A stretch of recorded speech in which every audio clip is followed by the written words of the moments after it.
Check, check. All right, welcome everybody to the Elev8 project.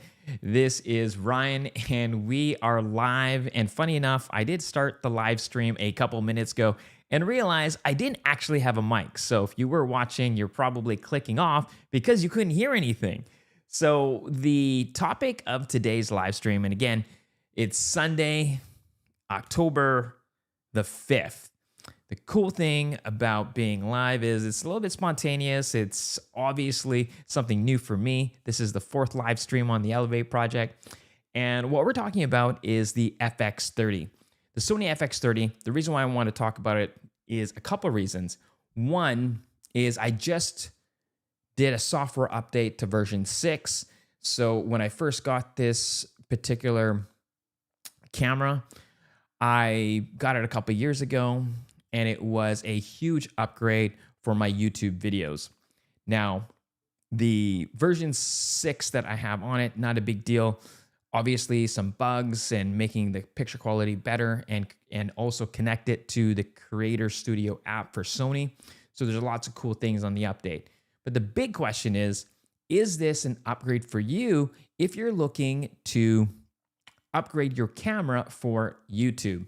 Now, as a beginner, I always tell everybody to use the phone that you have in hand. Now, even for me, when I started off my YouTube channel, I actually started with my iPhone. Usually everyone has a mobile device. This is my iPhone 17 Pro Max. Any phone will have a really great rear camera, and the front camera, not necessarily the best. Now, the reason why I say suggest in using the camera that you have already is because when you start making YouTube videos, the idea sounds great till you start making them, and then you can kind of really decide if this is something that you want to do. Now, it's not just the camera to think about, there's also lighting and editing that you need to think about. So the cool thing about being live, it's really great. I can go live, I can record, and then it automatically uploads. I can do a quick edit a little bit later on with this one specifically, probably the beginning, and make it really clean for people to watch post live. Now I'm just gonna double check just in case there is anyone live.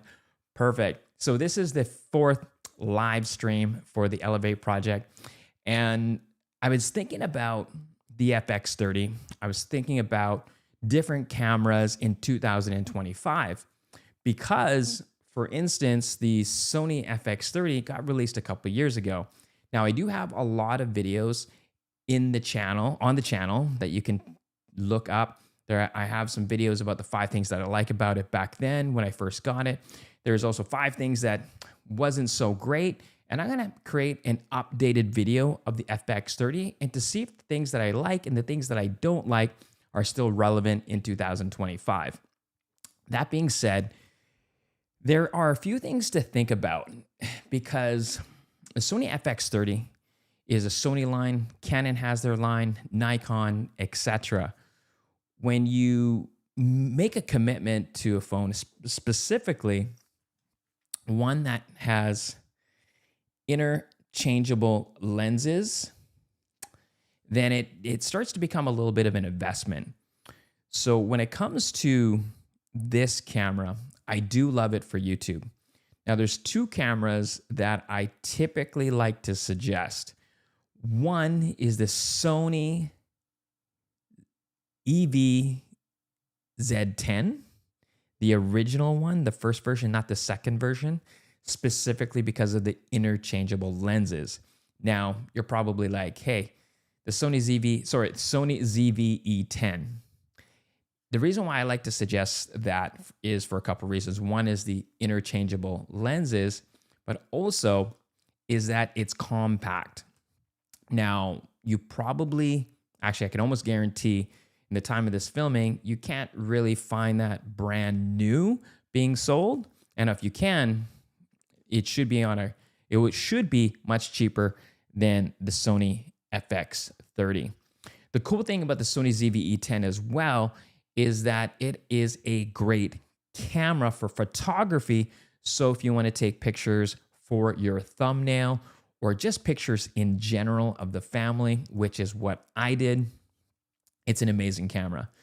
Now, what do I mean by an investment? Because yes, you're like, Ryan, you know, Canon has interchangeable lenses and Nikon has interchangeable lenses. Sony obviously has interchangeable lenses.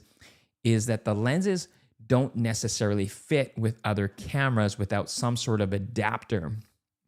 So when I decided to go the Sony route, my first Sony camera for YouTube was the Sony ZV-E10. It was a great investment.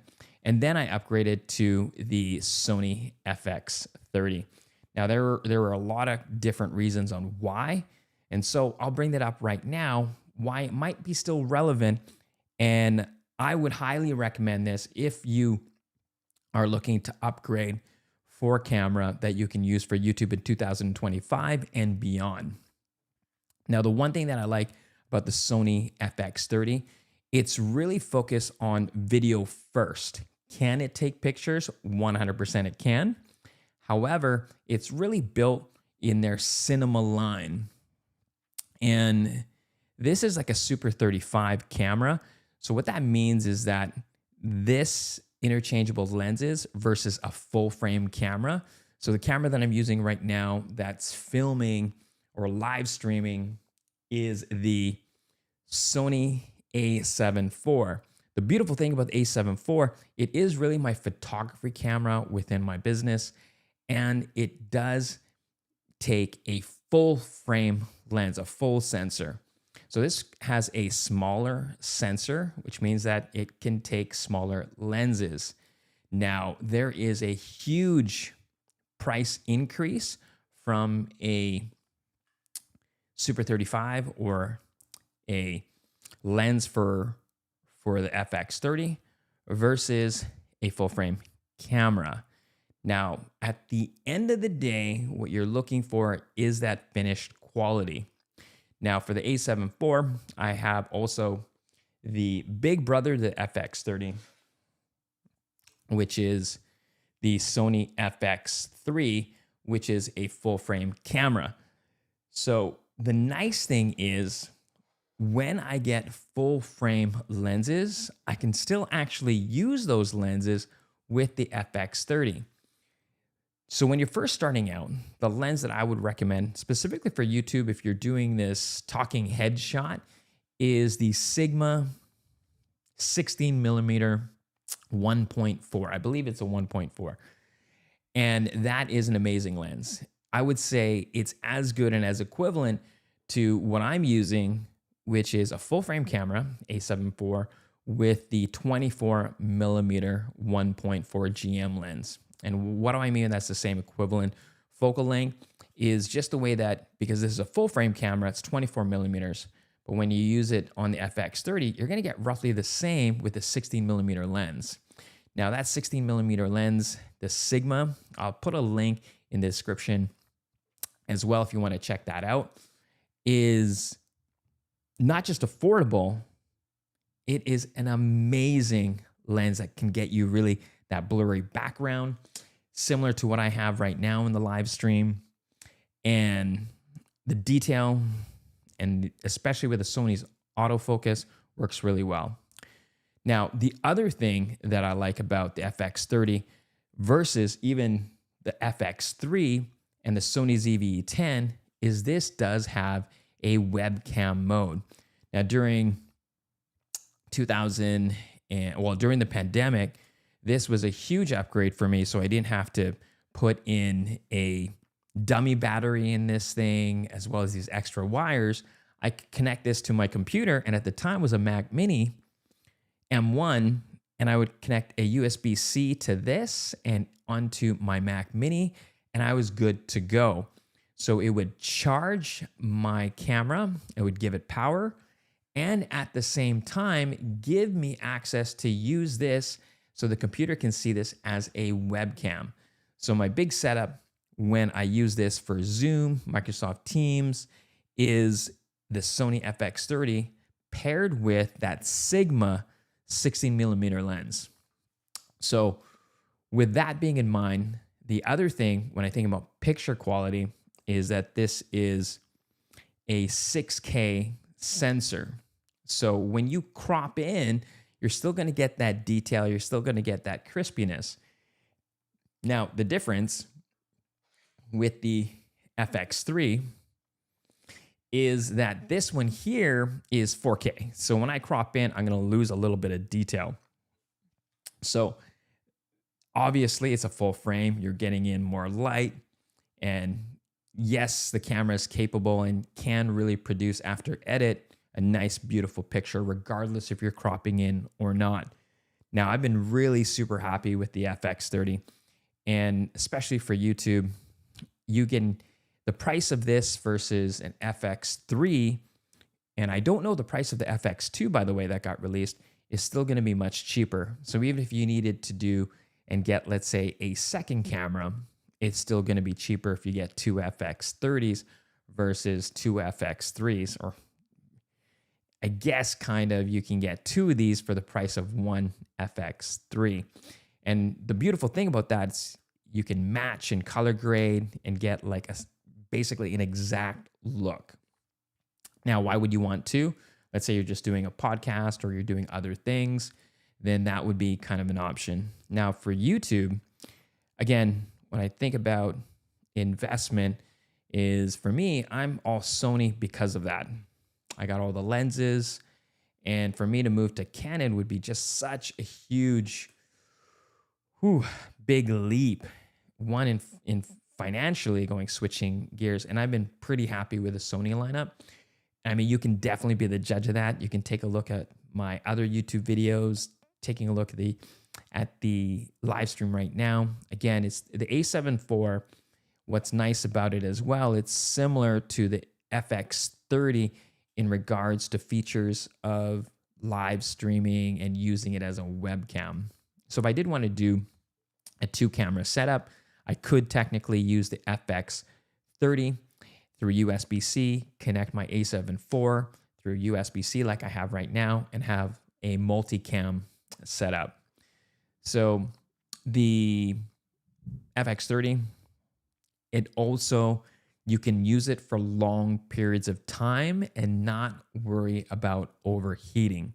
Now, depending on how long you're recording. So for instance, I had the Sony ZV-E10.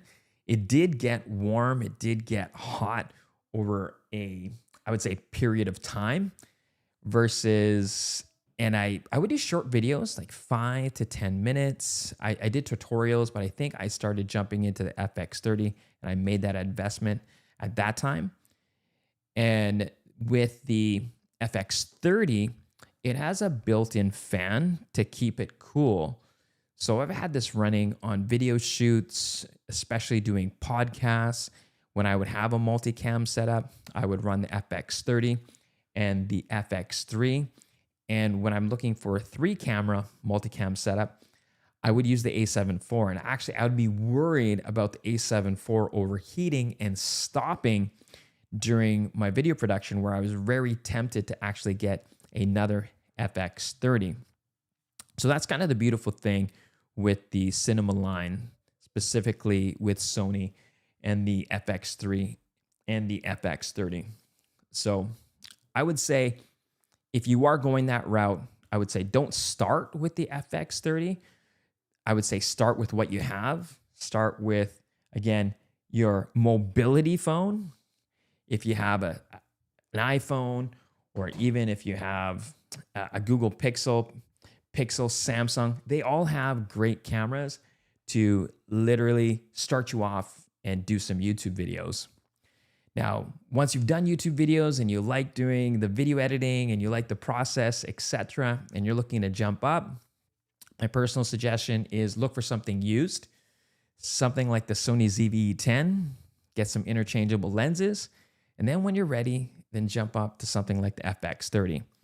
Now, when I look back specifically for YouTube, not for my videography business, I probably, to be honest, I have never actually filmed my FX3 for my YouTube videos. Now that I look back, the FX30 is really super simple. The lenses are nice, small, and light.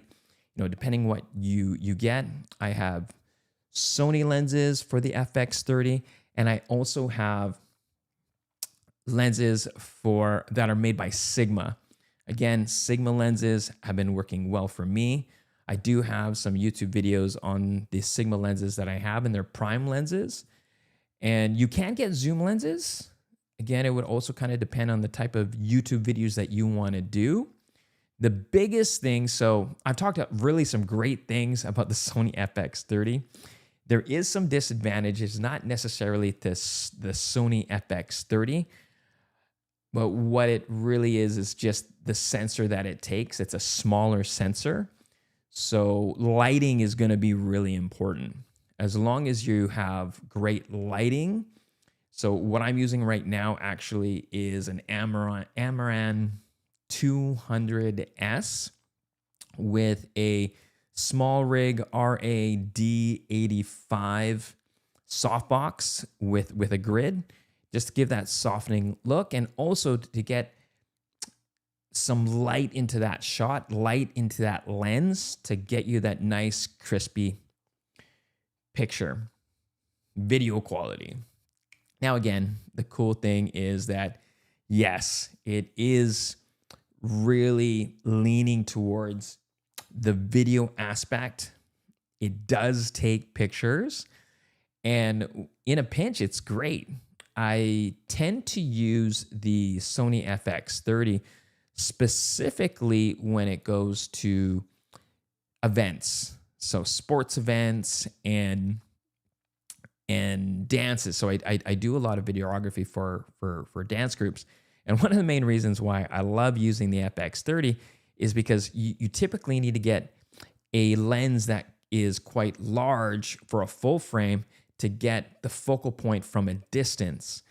And when you're running around, especially when if you're doing a video shoot for sports, man, carrying a big lens, especially with this FX3, it is laborious. It's a workout. Now, with the FX30, what I love about it is that it is going to give you a lighter lens and going to give you that same focal length and distance and not have to really worry about a huge workout. I know that's kind of weird to say. And the quality, again, it's scaling a 6K sensor into 4K. So even cropping. And again, the only thing that you need to think about is lighting. Lighting is a little bit of a factor. Now, if you're in a nice studio setting, you can control that lighting. The other thing about the Sony FX30, it is a bigger camera than something like the Sony ZV-E10. So if you're taking this out in field because you want to take some video shots out in, let's say, a car show or something like that, again, depending on your YouTube channel, it is a little bit heavier to carry around. The other thing is you got to be careful with the type of gimbal. If you're looking to get a gimbal, something like from DJI, Ronin, I have the RS3, and I did have the DJI Mini 3, which was great for the Sony ZV-E10. And it was actually fine with the Sony FX30. You just got to figure out which lens that you're connecting it to. But what I found is that I would have to jump up to a gimbal that can handle more weight, which was fine because I have the Sony a7 IV and the Sony FX3. So if you're looking for, again, an upgrade for YouTube, even as a beginner, the automatic or the auto settings is not bad if you don't want to do that much, if you're not into color grading yet. I would challenge you though. It's a great start to start building your color, building your image that you want to showcase, and you have a lot more control. And to be clear, when I first started on the iPhone, and the Sony ZV-E10 was all on the automatic settings, and the picture quality was fine for YouTube. when I got to the FX30, I did start playing around with log footage. And with live, obviously this is a little bit different, but really got the look that I was looking for using different types of LUTs. That's a whole different topic. So yeah, the Sony FX30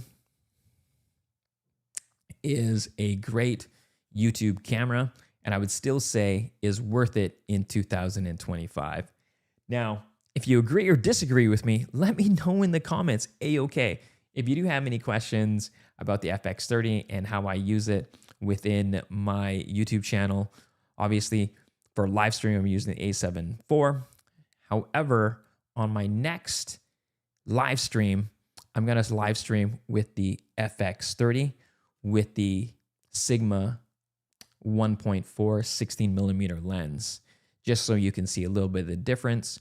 And also, if you take a look at my YouTube channel, just search up FX30. There's a lot of videos on it. And again, I will create a updated video about the FX30 in 2025. All right, thank you so much.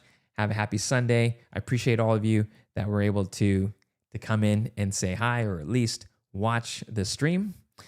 Until next time, have a great one.